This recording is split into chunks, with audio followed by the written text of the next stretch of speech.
I like my shirt, you know, Gypsy Danger versus Godzilla. I mean, movie people, get on that.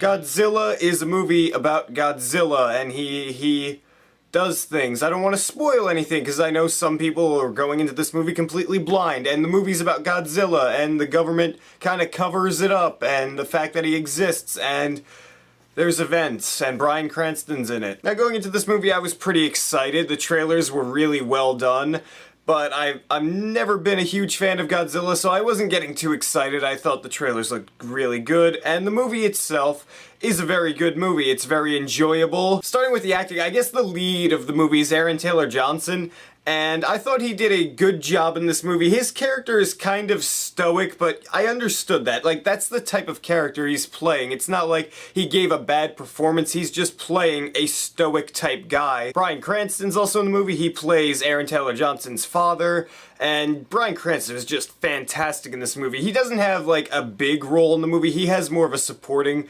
type role, but he does fantastic in all of his scenes. You really feel for his character, because he's just such a great actor. And there's other people in the movie. Elizabeth Olsen is in it. She plays Aaron Taylor Johnson's wife. She was fantastic in the movie too. She nailed some emotional scenes really well. And Ken Watanabe plays a scientist type guy, and while he did a good job with the acting, I felt like his character was a little bit just stupid. Not like the character made stupid decisions, but the way he talked like he knew Godzilla, like he had some mental connection with Godzilla. He's like, oh, this is what the monsters are going to do. How do I know this? I don't know.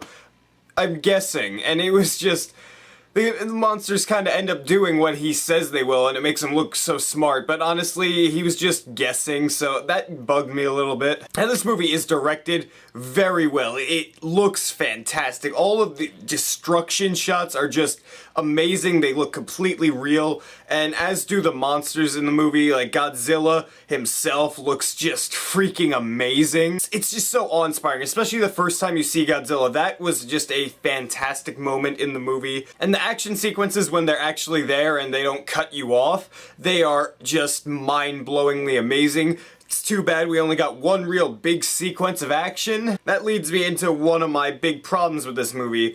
The fact that this movie takes so long to get to the action. And I'm not someone who's just sitting there going, come on, let's see more Godzilla, more Godzilla, more Godzilla. I don't mind that. I would like a very well-paced movie with Godzilla in it that has action and then some story to it. But this movie spends most of its time just talking about what Godzilla's gonna do and talking about what's gonna happen with this situation, and it's like, while it's enjoyable, it gets to a point where you're like, come on, I just want to see monsters fight each other. Like, can we do that, please? Like, I was thinking about it, and like the first half hour or so of the movie I thought was great. Then the next hour was it was okay-ish to good, but it was just, I wished it was a little bit shorter, and then the last section of the movie was just amazing. Alright, I do want to talk about a few things, but I don't really want to make a spoiler video for Godzilla, so I'm just gonna put spoilers here. I'm gonna talk about a few things that happened in the movie, because I feel like they should be addressed. Because here's what happened with the movie. It was great. Bryan Cranston's part was fantastic. Seeing his wife die, you could argue that you don't really care about their relationship because you met them one scene ago, and I understand that, but the way Bryan Cranston just reacts to it, his acting made me care about that scene, and it was great. And moving on from that, Bryan Cranston dying, I kind of knew that was going to happen because I heard he was only in it for like 20 minutes or something like that.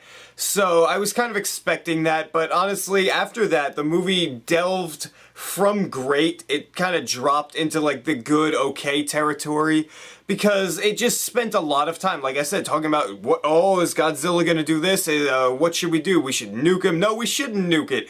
And it was just a lot of talking back and forth between the military and Ken Watanabe, who has telepathic powers with Godzilla. The Mutos were great in this movie, like having one male, one female, that was a great idea, and having them converge onto San Francisco. It was cool seeing like Las Vegas get destroyed, and the other one destroys like part of Hawaii, and that's another thing. They teased Godzilla so much in this movie, like, multiple times. Like the first time with the big reveal of Godzilla panning up to him and he roars, that was cool, and I was fine that they cut after that, because you still got to see it on the TV screen, and honestly that was pretty funny to see. Like when they're fighting in the city and the doors close, I think Elizabeth Olsen was going into a shelter, the doors shut on Godzilla fighting a Muto, and it's just like, oh, sorry guys, just wait a few more minutes while we do more military talking. And I don't hate this movie. I really enjoyed this movie. I just wish there was more monsters compared to talking. It was an imbalance that made me enjoy the movie less than I wanted to enjoy it. And yeah, Godzilla shooting atomic breath down that monster's neck was just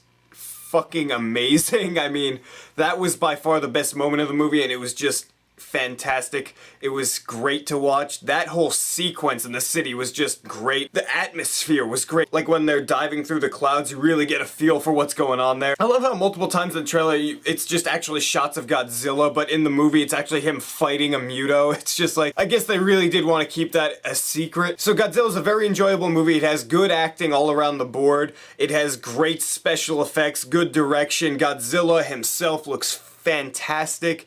It has an imbalance that I think kind of brought down the movie a little bit between talking about what's going on and seeing things actually go on. But nevertheless, I enjoyed the movie a lot. I'm gonna give it an A-. If you're a Godzilla fan, you're gonna go see it anyway. I mean, if you want to see a big movie with Godzilla in it, this is the movie to see, because there's no other movies with Godzilla coming out this year, that I know of at least. So what'd you guys think of Godzilla? Did you enjoy it? Did you not enjoy it? What was your favorite moment of the movie? Write your beautiful comments down there and tell me what you think, and if you like this video, hit that subscribe button down there, because if you don't, this is never gonna happen.